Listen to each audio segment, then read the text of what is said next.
Ready. Hello students, good morning. Last class में हम लोगों ने देखा ये जो जेमिनी स्टूडियो है ये कहाँ पे सेटअप है? चेन्नई में सेटअप किया गया है या 1940 की बात की जा रही है।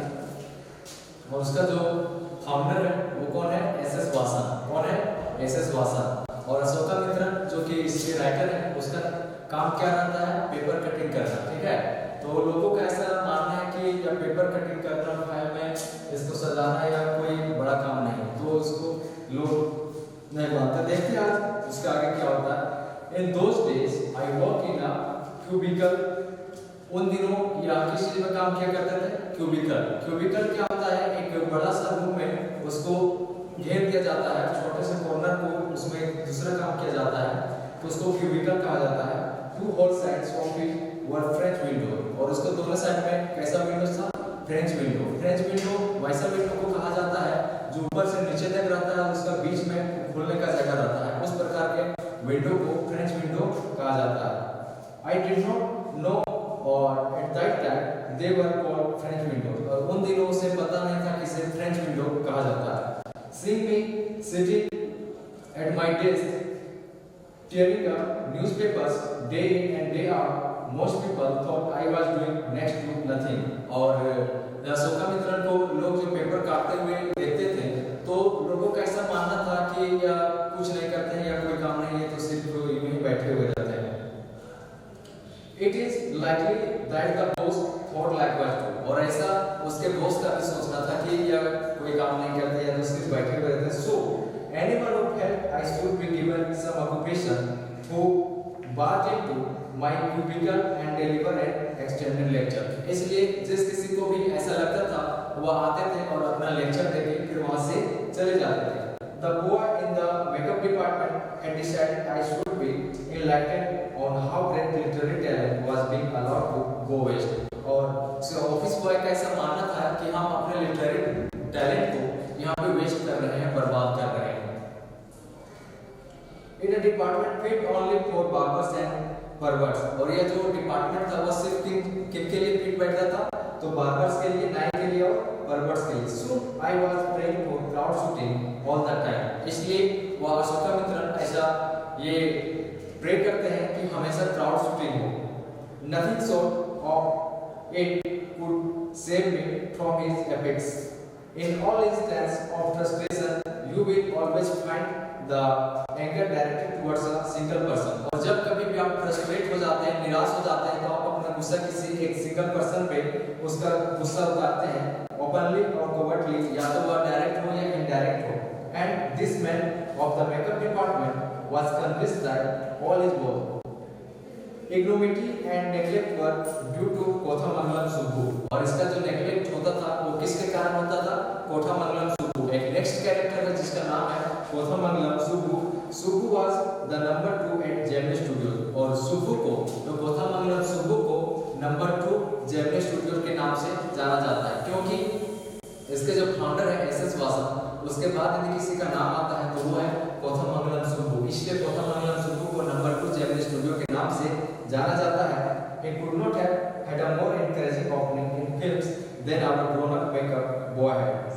On the contrary, he must have had to face more uncertain and difficult times, और इन्होंने अपने लाइफ में बहुत ही अनसर्टेन और डिफिकल्ट टाइम को फेस किया। For when he began his career, there were no firmly established film producing companies। और जब इन्होंने अपना करियर का शुरुआत किया तो उस समय इतना ज़्यादा फिल्म प्रोड्यूसिंग कंपनी नहीं हुआ करता था, specially formal education. Subbu could not have had an appreciable lead over our boy, but by virtue of being born a Brahmin। लेकिन जन्म से यह क्या था? ब्राह्मण था।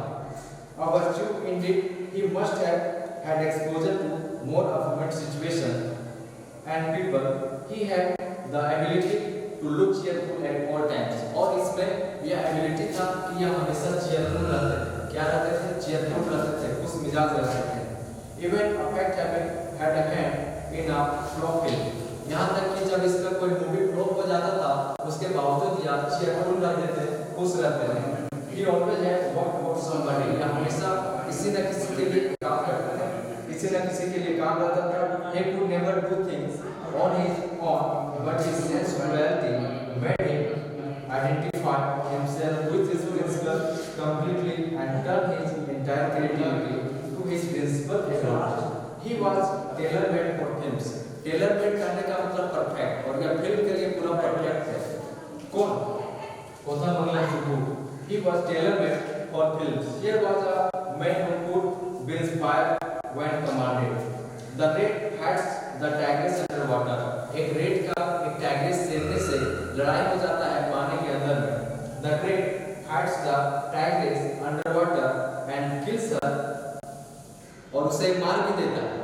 जो चूहा है वो टाइग्रेस को शेरनी को पानी के अंदर मार भी देता है, but takes pity on the cubs, लेकिन उसे दया आ जाता है। pity means दया आ जाता है। cubs means से शेर के बच्चे पे उसे दया आ जाता है, and tends them lovingly, और उसे वह प्यार करने लगता है। I don't know how to do the scene, तो उसको डायरेक्टर को यह समझ में नहीं आता कि मैं इस सीन को कैसे रिप्रेजेंट करूं, कैसे इस सीन को दिखाऊं कि एक चूहा जो है और एक शेरनी के बीच युद्ध होता है पानी के अंदर, और उस युद्ध में चूहा शेरनी को मार देता है, लेकिन उसे उस शेरनी के बच्चे पे दया आ जाता है। तो इस प्रकार के सीन को हम कैसे दिखाएं, तो वो काफी कंफ्यूज हो जाता है।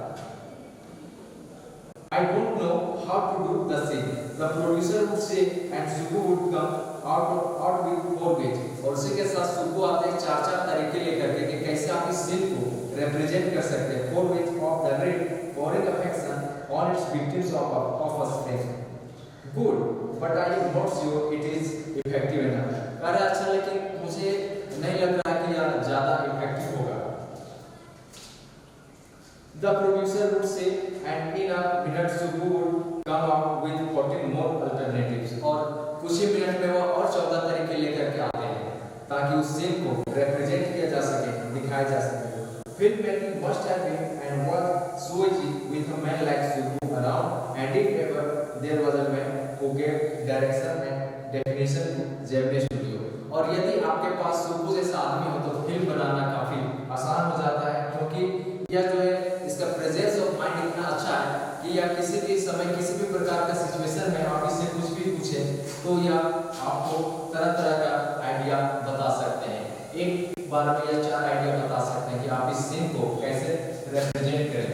तो वही कहा जा रहा है यदि सुब्बू हो तो किसी भी प्रकार के सीन को दर्शाना कोई डिफिकल्ट काम नहीं है।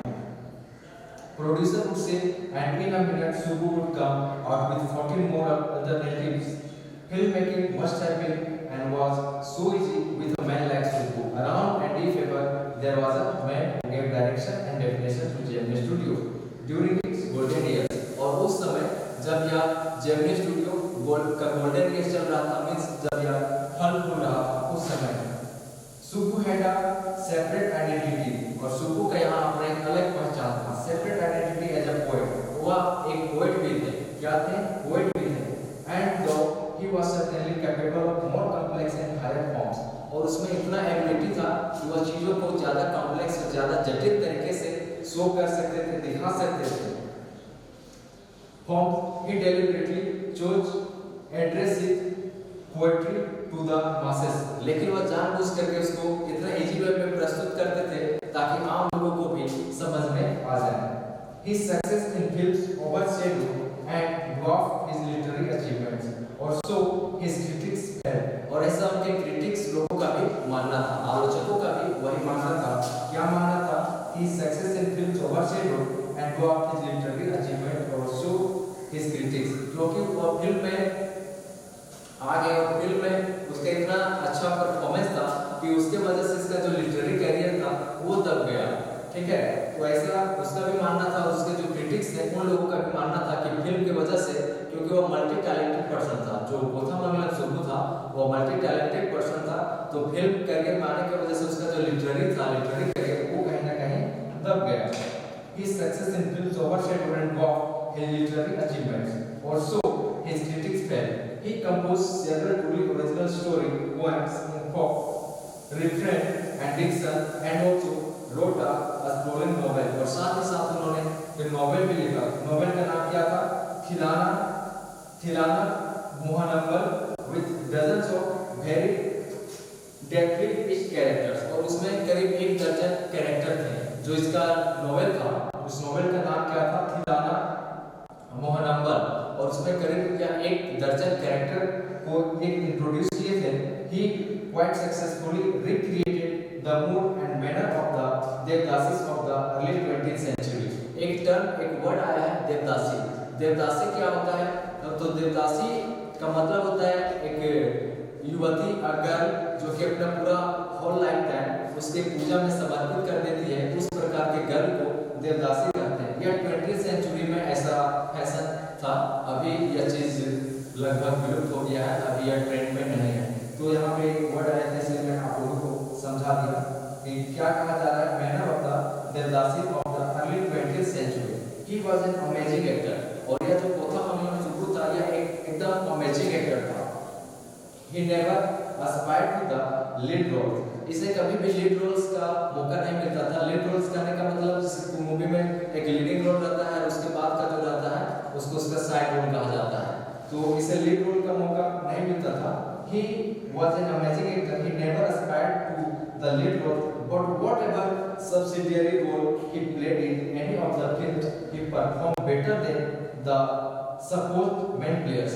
लेकिन जब कभी भी इसे सब्सिडियरी रोल का भी मौका मिलता था, तो वह उसे इतना भले भांति निभाता था कि वह मेन रोल से भी बेहतर होता था। जो मेन लीड करने वाला एक्टर था, उससे भी कहीं ज्यादा बेहतर इसका परफॉर्मेंस होता था। किसका? कोथामंगलम सुब्बू का। He was an amazing actor. He never aspired to the lead roles, but whatever subsidiary role he played in any of the films, he performed better than the supposed main players। He had a genuine love for anyone, और इसके पास हर किसी के लिए एक genuine love होता था।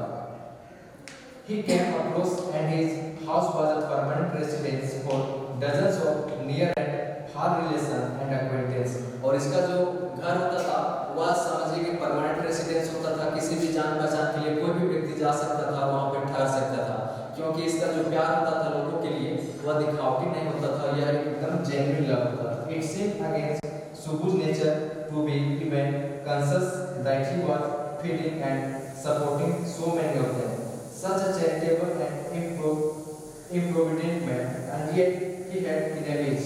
और उसके बावजूद भी इसके enemies था। और क्यों इसका enemies था देखते हैं। Was it because he seemed so close and intimate with the boss? क्योंकि शायद या बॉस के बहुत ज्यादा करीब थे, इस वजह से भी इसका enemy था, दुश्मन था। और was it his general demeanor that resembled psychopaths? और demeanor करने का मतलब behavior, व्यवहार, और शायद इसका व्यवहार psychopaths के जैसा था। psychopaths करने का मतलब जो लोग चापलूसी करता है, जो हर किसी का मुंह पे बड़ाई करेगा फिर बाद में उसका बुराई करेगा, तो शायद यह भी वजह था जिसकी वजह से इसका enemy था।